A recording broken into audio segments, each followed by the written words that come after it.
Bonjour à tous, bienvenue dans les chroniques de Franck Ropers. Donc à travers elles, nous allons vous faire découvrir des techniques de self-défense adaptées aux situations réelles. Action!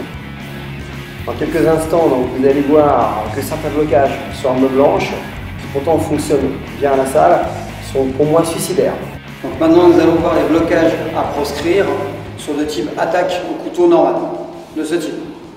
Dans un premier temps, on va voir les blocages croisés qui sont assez connus du grand public, mais qui sont particulièrement inefficaces. Exemple, attaque, blocage croisé. Je ramène la lame sur l'avant-bras et je pique. Frappe en piqué abdomen, la lame est en bas, je tourne la lame, je ramène et je rentre. Alors ne pensez pas que vous allez pouvoir maîtriser l'agresseur en saisissant le poignet. Pourquoi? Il suffit ici de mettre la lame en contact, de tourner. Donc toujours avec saisie de poignet, cette fois prise inversée.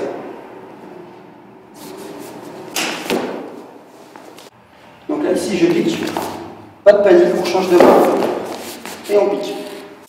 Alors il faut toujours être vigilant, c'est pas parce que la personne attaque avec le couteau qu'elle ne va pas servir pour autant des membres supérieurs ou inférieurs. Exemple, frappe et je pique.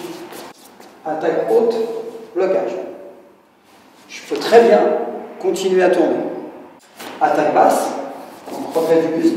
Voilà. Sauf qu'imaginons bien que je peux continuer à tourner et attraper l'intérieur ici de l'avant-bras.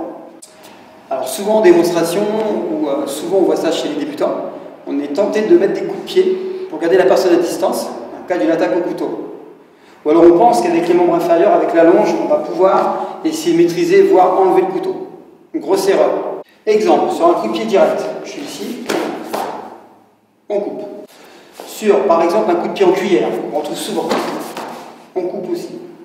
Et pire maintenant, sur un middle kick, piqué à la fémorale. Sur un coup de pied écrasant, même chose, je pique. Donc encore une fois, je vous rappelle que la meilleure défense face à une attaque au couteau est la fuite. J'espère que ça vous a plu.